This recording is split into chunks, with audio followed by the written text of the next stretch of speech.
नमस्कार, स्वागत है आपका बिहार समाचार में। नीतीश सरकार के सुशासन की पोल खुल गई है। तो खुद को सुशासन ना पता, तेरे किस्से अब थाने या लोगों के जुबान पर। अब पूरा बिहार महासंग्राम पर उतर आया है। बिहार में रोजगार मांगने से जिस प्रकार से युवाओं को सड़क पर दौड़ा दौड़ा कर पीटा जाता है, पर अब बस तेजस्वी यादव के साथ बिहार के लाखों युवा रोजगार मांगेंगे और सरकार को देना पड़ेगा। तो आज की बड़ी खबरों पर बात करने से पहले आपसे अनुरोध है, कृपया वीडियो को एक प्यारा सा लाइक अवश्य कर दीजिएगा। आपका लाइक करना ही हमारी मेहनत का फल होता है। अब तेजस्वी यादव नहीं मानने वाले। तेजस्वी यादव ने पूरी ताकत झोंक दी है बिहार के बेरोजगारों को रोजगार दिलाने के लिए। अब तेजस्वी यादव 23 मार्च को विधानसभा का घेराव करेंगे। तेजस्वी यादव ने विधानसभा में कहा है कि मेरा बिहार के युवाओं को पहले ही कैबिनेट में पहले ही कलम से 10 लाख अस्थायी नौकरी देने का संकल्प था, पर सत्ता का दुरुपयोग करके इन्होंने यानी नीतीश सरकार ने जबरदस्ती हमें 15 सीटों से हरा करके सरकार में आपकी सेवा करने से रोका। लेकिन मेरे इरादों को ये नहीं रोक पाएंगे। सड़क से सदन तक बेरोजगारों के लिए अनवरत संघर्ष कर रहा हूं। बिहार सरकार ने जहां 19 लाख रोजगार देने का वादा किया है, तो वहीं तेजस्वी यादव कह रहे हैं कि सरकार अब तो सीधा सीधी जवाब भी नहीं देती है कि बिहार में अस्थायी नौकरियों में कितने लाख पद और किन किन विभागों में पद रिक्त हैं। इन्होंने संकल्प लिया है कि जब तक बिहार के करोड़ों गांव छात्र, बेरोजगार और संविदा कर्मियों को उनका हक नहीं मिल जाता है, तब तक हमारा संघर्ष जारी रहेगा। आप देख लीजिए बिहार सरकार के शराबबंदी का सच। शराबबंदी वाले राज्य में देख लीजिए लाखों लाख लीटर शराब बरामद किए गए हैं।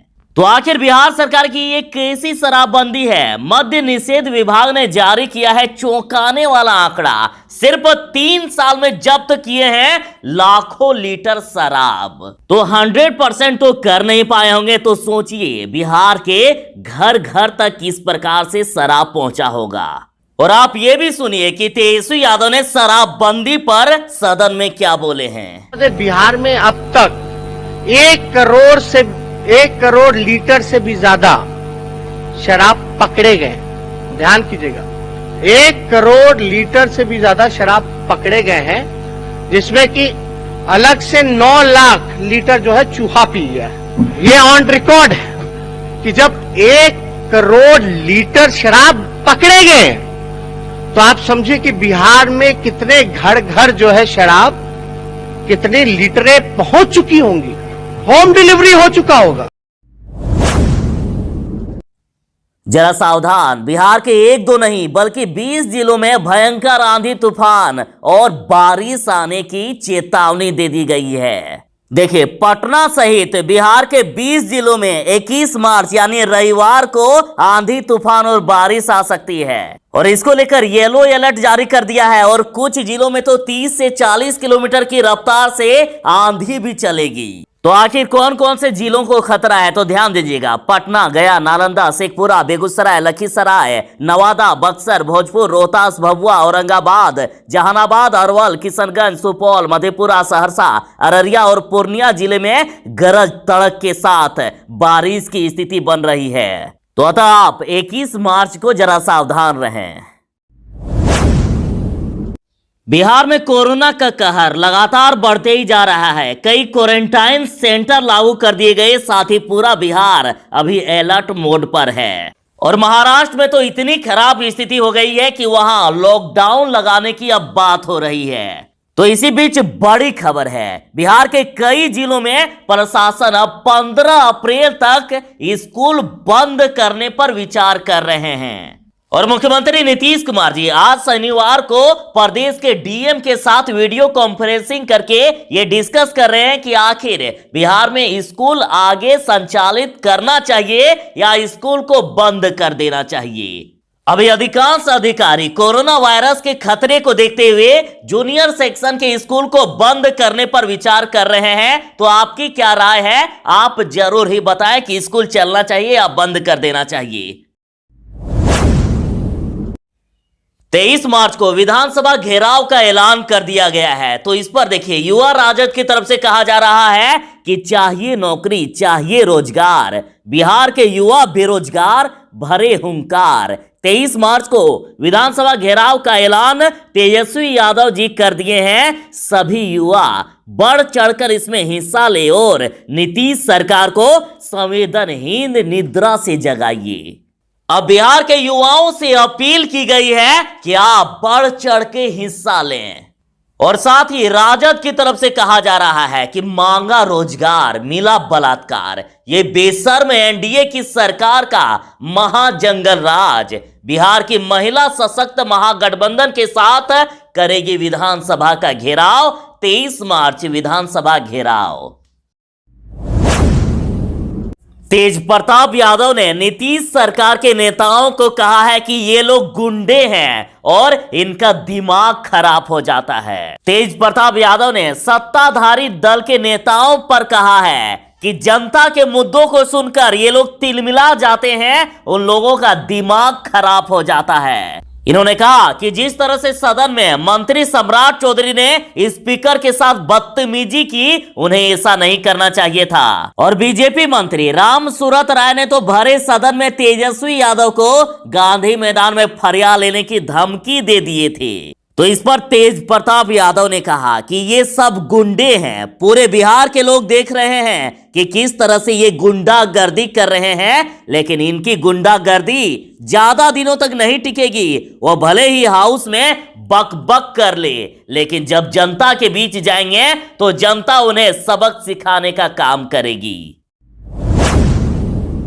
अब बिहार सरकार दिव्यांगों के लिए विशेष प्रकार की सीएनजी बसें चलाने वाली है और इसकी शुरुआत जल्द ही बिहार के शहरों की सड़कों पर कर दी जाएगी। और 20 सीएनजी विकलांग स्पेशल बस खरीदने के लिए एडवांस भी दे दिए गए हैं। ये बस कुछ खास होगा। इसमें 3 दरवाजे होंगे और एक दरवाजे को हाइड्रोलिक लिफ्ट के साथ लगाया जाएगा, जिससे उतरना चढ़ना बिल्कुल ही आसान होगा।